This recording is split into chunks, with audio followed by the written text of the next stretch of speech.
Boa tarde, Ricardo. Meu nome é Letícia e eu vou explicar essa tua dúvida de física que tu mandou aqui pra gente no Academildo. Vê? Primeiro, é importante ler o enunciado bem direitinho. Bora lá. Para montar todo o esqueminha que a gente vai resolver no cálculo.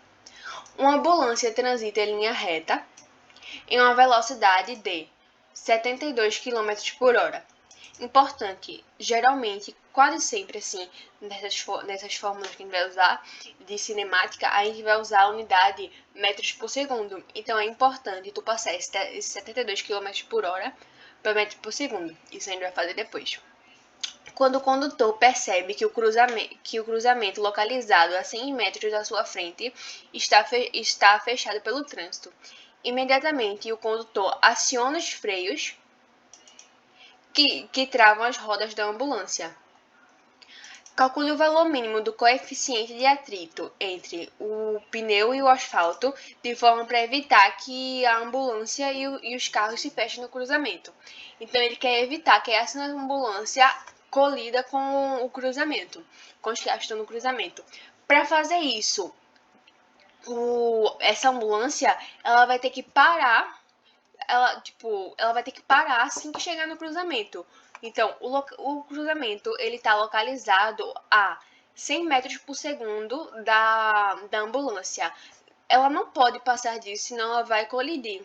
Então, assim que ela chegar a 100 metros a 100 metros, ela tem que estar com a velocidade igual a zero. Ela tem que estar parada. E quem vai fazer ela sofrer essa parada são os freios, que vão colocar uma força de desaceleração que vai gerar um atrito, entendeu? Entre os pneus e o asfalto. Então a gente vai colocar isso em prática no cálculo para descobrir esse coeficiente de atrito. Então bora lá. A gente percebe primeiro passar esse 72 aqui km por hora para metros por segundo, dividido por 3,6, que como tu já fez aqui, dá 20 metros por segundo. Correto. Sendo que aí, que fórmula eu vou usar? Que fórmula eu vou usar para descobrir aqui? Daqui eu tenho que tirar a desaceleração do sistema. Porque, vê, ele quer descobrir o coeficiente de atrito. O coeficiente de atrito a gente descobre a partir da força de atrito. E se lembra, uma coisa muito importante é sempre se lembrar que a força é uma consequência de uma aceleração. Então, sempre que tiver uma aceleração, vai haver uma força como consequência. E como ele está vendo aqui que ele aciona os freios vai causar uma desaceleração, então ele vai causar uma força contrária ao movimento. Então, a força que essa desaceleração vai causar vai ser uma força contrária ao movimento, que no caso é a força de atrito. Então, para descobrir isso, eu tenho que todo o negócio da força de atrito, eu tenho que descobrir a desaceleração do sistema. Eu vou fazer isso. Como eu não tenho nenhum tempo nessa questão, não tenho tempo, ia demorar muito para descobrir, para enrolar o tempo, não sei o que. Posso fazer mais simples? Posso, se eu souber a fórmula de Torricelli, que é a fórmula quando você tá sem tempo. Está sem tempo, não tem tempo na equação, usa Torricelli, que a fórmula é essa: v ao quadrado é igual a velocidade inicial ao quadrado mais 2 vezes a aceleração vezes ΔS. Aí tá.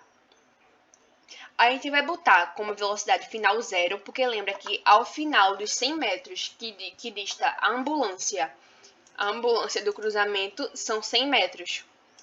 Então, ao final desses 100 metros, a ambulância tem que estar com a velocidade igual a zero, tem que estar parada, senão ela vai colidir com o cruzamento.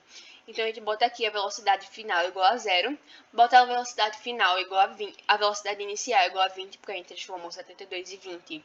E aqui ele fala que ele está com a velocidade de 72 km por hora inicialmente, antes dele acionar os freios e tal.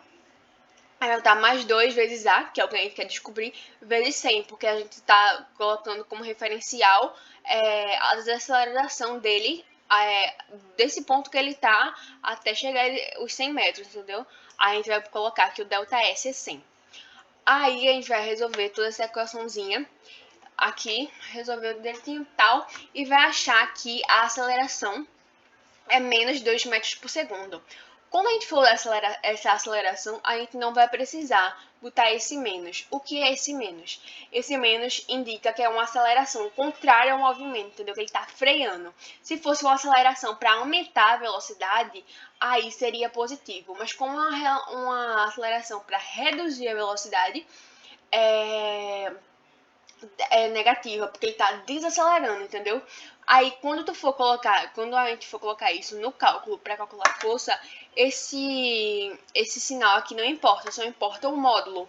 Esse sinal é só para indicar que tipo a força que essa aceleração tá diminuindo a velocidade, entendeu? Só para indicar se tá diminuindo ou aumentando. Aí tá. Aí agora a gente vai descobrir a força para descobrir o coeficiente de atrito. Lembra, sempre que tiver uma aceleração, a consequência dessa aceleração é que ela vai gerar uma força. Lembra sempre disso. Força é igual a massa vezes a aceleração. Aqui dá pra perceber, pela fórmula você diz, não, a força que gera uma massa vezes a aceleração. Errado. A aceleração, toda aceleração é a geradora de uma força, entendeu? Então, essa desaceleração, como uma desaceleração que está contra o movimento, ela vai produzir o quê? Uma força que é contra o movimento, que nesse caso é a força de atrito. Então, eu posso igualar essa fórmula daqui, da força, a típica fórmula da força, com a fórmula da força de atrito. E é isso que eu vou fazer, vou igualar essa fórmula a essa, porque elas são a mesma coisa. Porque a força que essa aceleração daqui, que no caso é essa que a gente descobriu, é a força de atrito. Então a gente vai igualar. Aí eu vou igualar massa vezes a aceleração, essa que a gente descobriu, vezes o coeficiente de atrito vezes N. Lembrar que esse N aqui é a mesma coisa. A gente pode colocar aqui como sendo o mesmo que o peso, massa vezes a gravidade. Então, é isso que a gente vai fazer. Vou colocar aqui que m vezes a, massa vezes a aceleração, essa que a gente descobriu, é igual ao coeficiente de atrito vezes a massa vezes a gravidade. Aqui eu posso cortar as massas e colocar que a aceleração, no caso essa daqui, é igual ao coeficiente de atrito vezes a gravidade. A gravidade ele dá na questão que é 10. E a gente vai usar aqui, para descobrir o coeficiente de atrito, passo esse G para cá, da gravidade, aí fica que o coeficiente de atrito é igual à aceleração que a gente descobriu, dividido pela aceleração da gravidade. Que a aceleração que a gente descobriu, como a gente vai usar o módulo, a gente bota só o 2. E a aceleração da gravidade sendo 10, a gente bota 2 dividido por 10, e dá que o coeficiente de atrito do asfalto com o pneu a 0,2. Então, eu espero que você tenha tudo direitinho. Qualquer coisa, é só tipo, mandar o que tu entendeu aqui pelo chat do YouTube, eu contestar essa dúvida, manda mais dúvidas para Cademildo, tu que escolhe assim a maneira. Mas é basicamente isso. Eu espero que tu tenha um bom domingo de estudos e tu continue sempre motivado assim para estudar. Um beijo.